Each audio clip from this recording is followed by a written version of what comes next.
few hundred meters from one of the most powerful buildings on Earth, more than 60,000 crimes were logged in just 12 months. That building is the British Parliament in Westminster, and this is the story of how the showroom of the West started to crack. Not long ago, London was the symbol of Western success, money, power, culture, all in one skyline. Today it gets a different word attached to it more and more often: crisis. And the crime numbers around Westminster are not a footnote. They regularly rank among the highest in all of London. We are talking about the area right next to the seat of government. Someone will say it is a tourist hotspot. Of course, crime is high, but think about that excuse for a second. If the streets beside Parliament look like this, you can no longer call it the margins. Now zoom out, because here is where it gets darker. In the year to September 2025, the UK recorded over 50,000 crimes involving a knife or a sharp weapon, compared to about a decade earlier. That is a rise measured in tens of %.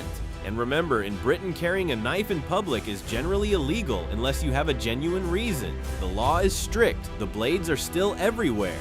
So the police push back. The Metropolitan Police and the government keep announcing weapon sweeps, bigger budgets, and the recruitment of thousands of officers. But here is the catch.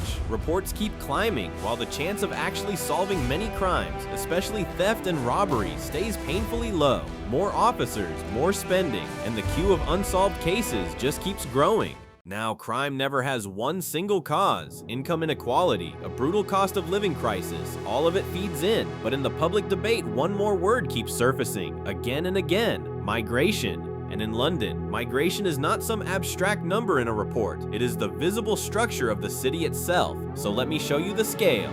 In the 2021 census, over 40% of London residents were born outside the United Kingdom, and 23.3% did not hold a British passport, almost 1 in 4. The capital is still a magnet. In the year to mid-2023, around 150,000 more people arrived in London than left. People still want in, but this is not the same migration it was a decade ago.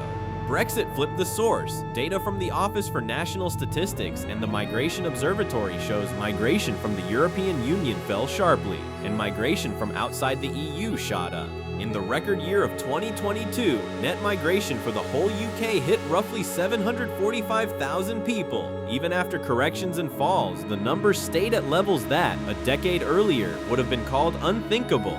But people are leaving too. In the year to June 2025, around 693,000 left the country, and a big chunk of them were European Union citizens, including people from Central and Eastern Europe.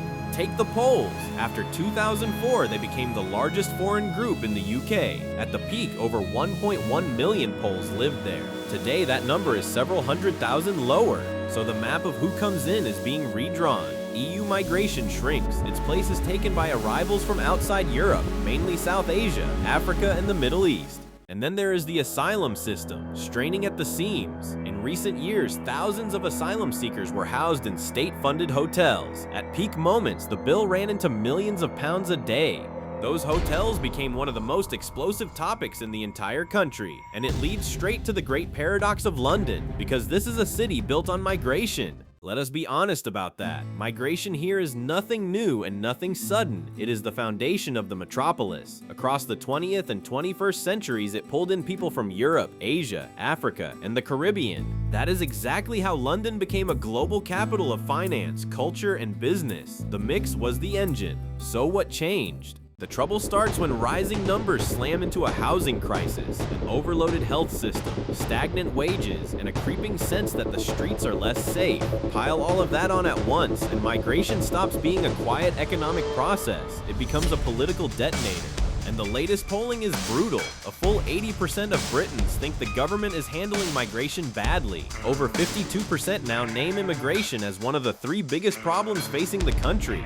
The rhetoric has sharpened hard. Jim Ratcliffe, the richest man in Britain, has openly spoken about colonization by immigrants. When billionaires talk like that, the temperature has clearly changed. And the pressure spilled onto the streets. In 2024 and 2025, a wave of protests erupted, often exploding within hours of a single incident. One trigger was the Southport tragedy, where a 17-year-old attacked a children's activity class. In the days that followed, riots broke out, not just locally, but across many towns in England. Then in September 2025, a huge march filled central London under the banner Unite the Kingdom, organized by anti-immigration groups. Police estimated more than 100,000 people, and it ended in clashes with counter-protesters. And the fight even turned symbolic. In recent years, controversy flared again and again over flying the flag of England. Some local institutions and schools quietly stopped displaying it, afraid of political tension. Behind all of this sits a staggering number. Around 9 million people in the UK receive some form of health-related or incapacity benefit.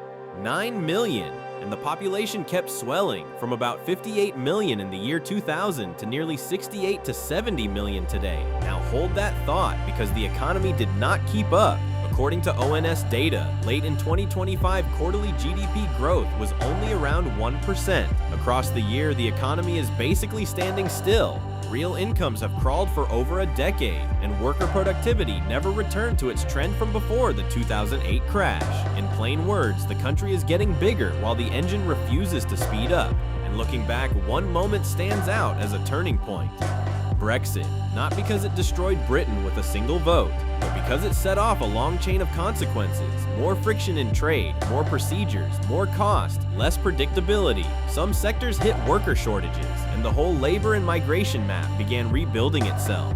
Then came a comparison that stung. British media loudly started measuring the UK against Poland to show just how stuck Britain had become. The line for Poland rising fast, the line for the UK rising slowly. In 2023 and 2024, analysts argued that if the trends hold, Poland could dramatically close the gap this decade on measures like GDP per head and purchasing power terms.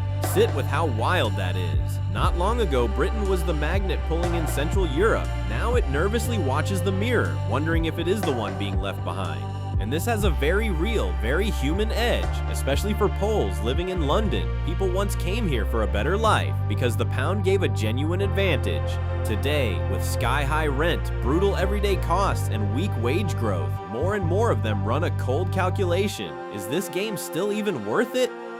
For many, the answer is changing. London has around 9 million residents, and on paper, it looks like the business card of the West. One of the most important financial centers on the planet, home to giants and properties worth more than the budgets of small cities. But London has a problem you cannot hide behind a skyline. It is a city of two worlds that meet each other less and less. And the housing crisis makes every other problem worse. When the housing system is stretched this tight, every new pressure, demographic or migratory, feels like fuel poured on a fire. You see it most clearly in the NHS, the National Health Service, for decades the proud symbol of the British welfare state. Free, public, open to everyone, founded in 1948 and woven into the country's identity.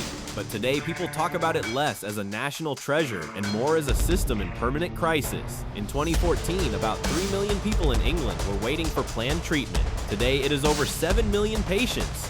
Think about what that means. People waiting months for a hip operation, a knee, heart procedures, cancer diagnostics, in a country that was recently a global model for public health care. And here is the twist. You might assume the government slashed the budget. It did not. NHS funding actually rose in real terms, and the number of doctors and nurses went up too. Yet the queues only got longer. Why? An aging society with far more people over 65 than 2 decades ago.